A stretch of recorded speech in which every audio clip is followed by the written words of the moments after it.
Ар мәлімет эфирде Тара 24 телеарнасының жаңалықтар қызметі, студияда мен Қанат Күзберген. Аймақта жұмыссыздықпен күрес бағытында жүйелі жұмыста жалғасуда. Облыстық еңбек мобилді орталығының мәліметінше, ағымдағы жылы 55 мыңнан астам адам жұмыспен қамтылмақ.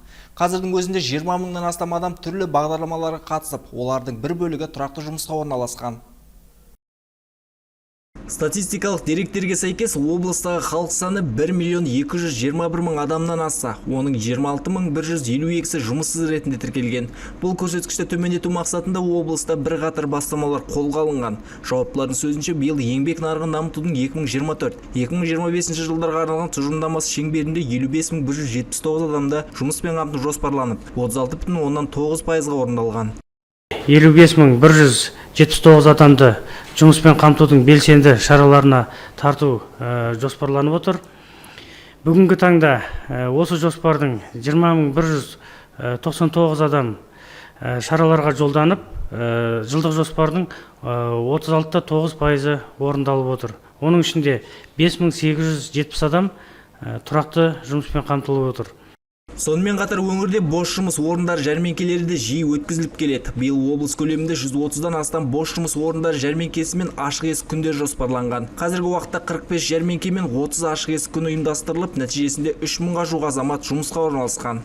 Нәтижесінде сол атқарылған шараларға барлығы 4500-ге жуық адам қатысып, оның 3 мыңға жуығы жаңағы бос жұмыс орындарына жолдама алып отыр.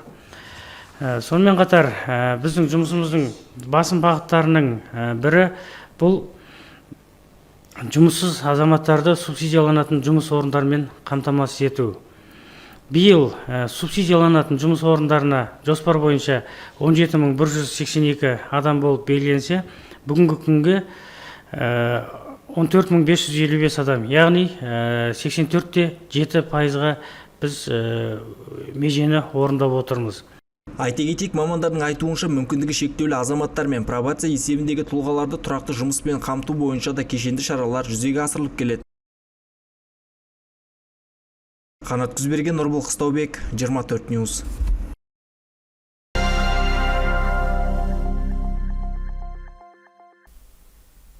Жас ұрпақты еңбекке баулу тек теориямен шектелмейді. Өркен балалар орталығы бұл бағытта өзгеше жол таңдаған. Мұнда балалар жермен жұмыс істеп, көгалдандыру ісіне тікелей қатысады. Табиғатпен араласып, нағыз бағбаншылықтың қыр-сырын меңгеріп жатқан оқушыларға тәжірибелі маман бағыт көрсетеді. Орталық аумағындағы аула балалардың тәжірибелік шеберханасы іспетті. Апта сайын оқушылар бағбан Вадим Мамедовпен бірге ағаш отырғызып, гүлзарларды күтеді. Бұл жұмыс олардың табиғатқа деген көзқарасын өзгертіп, еңбекке деген сүйіспеншілігін арттырады. Винограда, около 10 сортов тоже винограда есть. Біздің бау-бақшада шие, алша өсіріледі. Балалар бау-бақшаны күтіп, өсімдіктерді дұрыс кесуді үйренді. Алдымен біз жеміс ағаштарын өзіміз егіп өсіреміз. Кейін сол жемістерді бау-бақшамызға және өз коллекциямызға қосамыз. Бүгінде орталықта алманың 40, алмұрттың 20, жүзімнің 5 түрі өсіп тұр. Сонымен қатар шабдалы, өрік, тіпті құлпынай да бар. Барлық дақылдар экологиялық таза биогумуспен қоректенеді. Сондай-ақ бұлттың айтқышта осы орталықта өндіріледі. Табиғатқа зиян келтірмейтін әдістер арқылы өнімнің сапасы да артқан дейді мамандар. Көшеттерін келіп, гүлдерін кесте бойынша өз кезекшіліктерінде қарайды. Жасыл өркен жобасы ешқандай материалдық қаражатты талап етпеген. Себебі онда өсірілген алма ағаштары, алмұрт ағаштары, шабдалы, өрік, алхор, роза гүлдері. Бақшада еңбек еткен бала тек жеміс өсіруді емес, төзімділік пен жауапкершілікті де үйренеді. Өркен орталығы осылайша шығармашылықпен қатар өмірлік тәжірибе де беретін білім ордасына айналып отыр. Ақбота Нұрсейітқызы, Майра Өсербай, Еркін Жасыбаев, Нұрбол Қыстаубек, 24 News.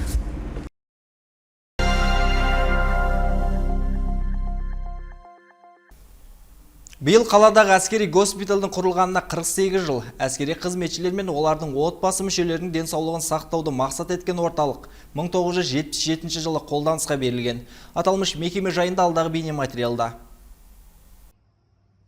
Әскери емхананың тарихы 1977 жылдан бастау алған. Алғашында госпиталь әскери құрылыс отряды базасында құрылған. Ауған соғысы жылдарында мекеме Ауғанстаннан келген жаралы сарбаздарды оңалту жұмыстарын атқарған. 2000 жылы оңтүстік өңірлік қолбасшылығының құрамына еніп, облыс аумағындағы әскери қызметшілерге медициналық көмек көрсете бастады. Мұнда терапия, хирургия бөлімдері мен зертханалар жұмыс істейді. Мамандардың сөзінше, олар қызмет көрсетуге әрқашан дайын. Біз әрдайым әрбір әскери қызметшілердің жанұяларына қызмет етуге әрдайым дайынбыз. Медицина қызметкерлері сапта үнемі дайын біздің әскери қызметшілердің офицерлері болсын, сержанттары болсын, сарбаздары болсын, үнемі алғашқы медицина көмек көрсетуге біз үнемі дайынбыз. Әскери дәрігерлер өздерінің кәсіби дайындығын түрлі оқу-жаттығу барысына талай мәрте дәлелдеп, жауынгерлік жағдайда барынша көмек көрсеткен. Госпитальдің 48 жылдығына оңтүстік өңірлік қолбасшылығының өкілдері өз әріптестерін айтулы мерекемен құттықтап, еңбектерінің маңыздылығын атап өтті. Әскери медицина саласында қызмет ету, әскери борышты өтеу ғана емес, сонымен қатар қаруластардың өмірі мен денсаулығына жауапкершілікпен қарау дейді мамандар. Нұрбек Тұтқышбек, Нұрбол Қыстаубек, Дина Мұхаринова, Владимир Мартиненко, 24 News.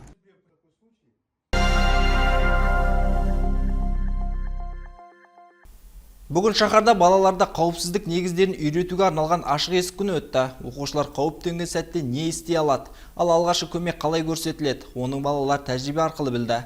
Толығырақ алдағы сюжетте. Балалар қауіпсіздігі басты мақсатымыз ұранымен өткен жиында балалар мамандармен еркін сөйлесіп, қауіпсіздік жабдықтарымен танысты. Оқушылар арнайы техникаларды бақылап қана қоймай, оларды ұстап, қолданып көрді. Ұйымдастырушылардың айтуынша, мұндай іс-шаралар балалардың төтенше жағдайына дайын болуына оң әсерін береді.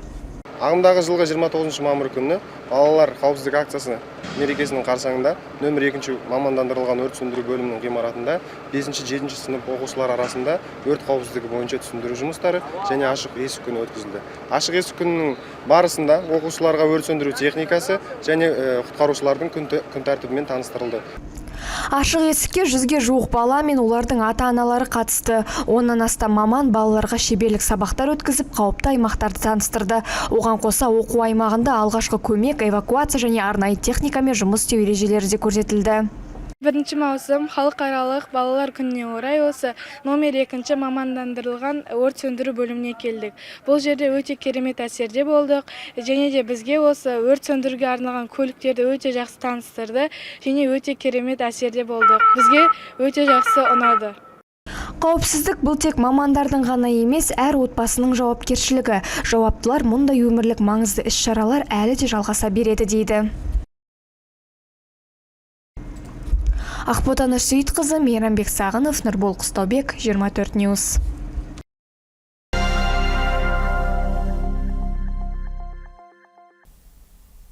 Жаңалықтарымызды жалғастырамыз. Енді мектеп оқушылары да электрондық еңбек биржасына ресми тіркеліп жұмыс істей алады. Яғни 14 жастан асқан балалар тамақтану, сауда, ойын-сауық орталықтарына орналасып тәжірибе жинақтайды, табыс табады. Жоба жайында алдағы бейне сюжетте. Қазіргі таңда елімізде жұмыс істеуге құқылы 1,5 миллион жасөспірім бар. Еңбек министрінің мәліметінше қазірдің өзінде 25 мыңға жуық оқушы жұмыс істеп жатыр екен. Сондықтан жасөспірімдерге кәсіптік бағдар беріп, еңбек дағдыларын қалыптастыруға бағытталған жобалар жалғаса бермек. Жұмыс берушілер өтінім берген кезде, яғни уақытша жұмыс орындарына өтінім берген кезде, жұмыс берушілер арнайы вкладкамыз болады. Сол жерде студенттер үшін немесе оқушылар үшін деп сол вкладканы көрсетіп өтеді. Сол вкладкаға сәйкес біз уже бізге ниет білдірген оқушыларды уақытша жұмыс орындарына жолдай аламыз. Ал 14 жастан асқан жасөспірімдер электронды еңбек биржасында менің жазғы демалысым атты бөлім арқылы жеке кабинет құрып, өз түйіндемесін орналастыра алады. Платформа арқылы олар өздеріне ыңғайлы бос жұмыс орындарын қарап, таңдаған мекемелерге өтініш жолдау мүмкіндігіне ие болады. Ал ата-аналар бұл бастамаға не дейді? Сұрап білдік. Оқушы жоқ, студент балаларға, можно оқушыларға жоқ. Керек емес, ертең болады. Жақсы қара. Жақсы. Оқушылар сабақ оқу керек. Жұмыс істейтін уақыт келеді өзі. Жаздық тоже сабақ оқыған ешқандай зияны болмайды деп ойлаймын. Қазіргі заманда тек қана сабақ оқу керек. Жақсы ғой өте. Мысалшы, ата-анаға көмек болады. Өздері де кішкене ертесі еді, ақшаның қадірін біледі.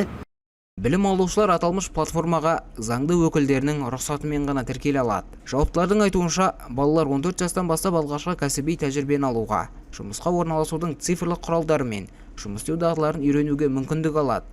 Ал жоғары сынып оқушылары үшін мансап компасы іске қосылды, деді министр. Яғни платформа балалардың қызығушылығы негізінде сұранысқа ие мамандықтарды ұсынып, оқу орнын таңдауға мүмкіндік береді. Нұрбақыт Мұсатилаұлы, Мейрамбек Сағанов, Нұрбол Құстаубек, 24 News.